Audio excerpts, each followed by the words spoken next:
നമുക്ക് ജോലിഭാരം കുറവാണ്. കാരണം പരസ്പരം വിഴുങ്ങാൻ വായും പിളർന്നു നിൽക്കുന്ന കുടുംബാംഗങ്ങളാണ് ആയിരപ്പറയുടെ ശാപവും ദൗർബല്യവും. അതാണ് നമ്മൾ മുതലെടുക്കേണ്ടത്.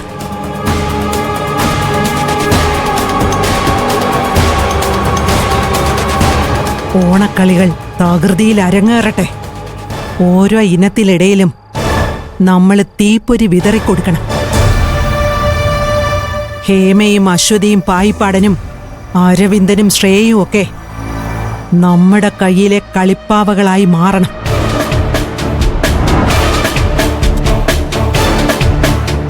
ഒടുവിൽ പൂരാടവും ഉത്രാടവും തിരുവോണവും അവിട്ടവും ചതയവും കഴിഞ്ഞ് ഓണം പടികടന്നു പോകുമ്പോ ഈ ആയിരപ്പറയുടെ ഉമ്മറത്തിരുന്ന് എന്തിനായിരുന്നോ ഇങ്ങനൊരു ഓണം എന്ന് പറഞ്ഞ് ബാലചന്ദ്രൻ കരയണം. ഒറ്റയടിക്കുള്ള ബാലചന്ദ്രന്റെ മരണത്തെക്കാൾ എനിക്കിഷ്ടം ഇഞ്ചിഞ്ചായി നീറി നീറി മനസ്സുരുകി ഉരുകി അവ മരിക്കണം. ആ കാഴ്ച കണ്ടു വേണം എനിക്ക് ഈ നാട്ടിൽ നിന്നും മടങ്ങാൻ.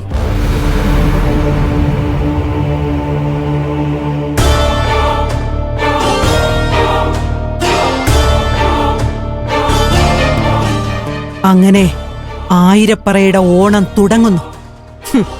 കാണാം നമുക്ക് എന്തൊക്കെയാണ് സംഭവിക്കാൻ പോകുന്നതെന്ന് കണ്ടറിയാം.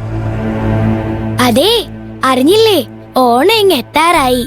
നമുക്ക് ഓണത്തിന് വേണ്ടിയുള്ള ഒരുക്കങ്ങളും ഓണാഘോഷവും ഒക്കെ തുടങ്ങണ്ടേ? ഇത്തവണത്തെ ഓണത്തിന് എനിക്ക് നല്ല തിരക്കാ. ഇവിടുത്തെ എല്ലാ വീടുകളിലേക്കും അത്തപ്പൂക്കളും ഇടാനുള്ള പൂക്കൾ എത്തിക്കുന്നത് ഞാനാ. അയ്യോ, സംസാരിച്ചു നിന്ന് സമയം കളയുന്നില്ല. എന്തായാലും നിങ്ങൾ എല്ലാരും സന്തോഷത്തോടെയും സമാധാനത്തോടെയും ഇത്തവണത്തെ ഓണം ആഘോഷിക്കണം കേട്ടോ. ഞാനും ഉണ്ടാവും നിങ്ങളുടെ കൂടെ.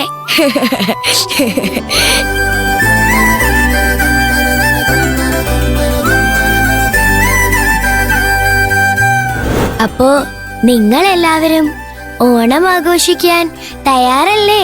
അതെ, വേറൊരു കാര്യം കൂടെ എനിക്ക് പറയാനുണ്ട്. ഇത്തവണത്തെ ഓണം കഴിഞ്ഞാൽ എന്റെ തിരുവുത്സവമാണ്. പക്ഷേ ആ ഉത്സവം നടത്താൻ ബാലചന്ദ്രൻ ജീവനോടെ ഉണ്ടാവരുതെന്ന് ചിലർ ആഗ്രഹിക്കുന്നുണ്ട്. അതിനുവേണ്ടി ചില കരുനീക്കങ്ങളും നടത്തുന്നുണ്ട്. ഇത്തവണത്തെ ആയിരപ്പറയിലെ ഓണം സംഭവ ബഹുലമായിരിക്കും. അതുകൊണ്ട് തന്നെ പല സമയങ്ങളിലും അവിടെ എന്റെ ഇടപെടലുകളും ഉണ്ടാവും. നിസ്സാര കാര്യമല്ല നടക്കാൻ പോകുന്നത്.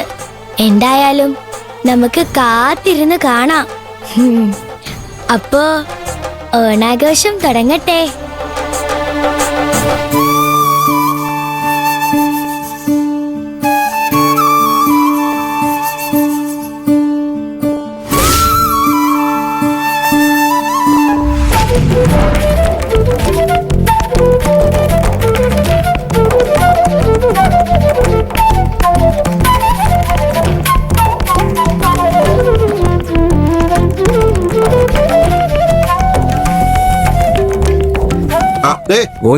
നീ ഇവൻ പറയണമെന്ന് കേൾക്കാൻ നിൽക്കണ്ട. എണി പിടിക്കാം ഇങ്ങോട്ട്. അതെ, ഇങ്ങോട്ട് നീ കിട്ടുന്നേ. അങ്ങോട്ടോ? ആ, നേരെ പിടിച്ചോ. കെട്ടിയല്ലേ? വെറുതെ ഗോവിന്ദനെ പോയി കൺഫ്യൂസ്ഡ് ആക്കും. പിടിച്ചോണേ, എണി പിടിച്ചോണേ. അപ്പച്ചി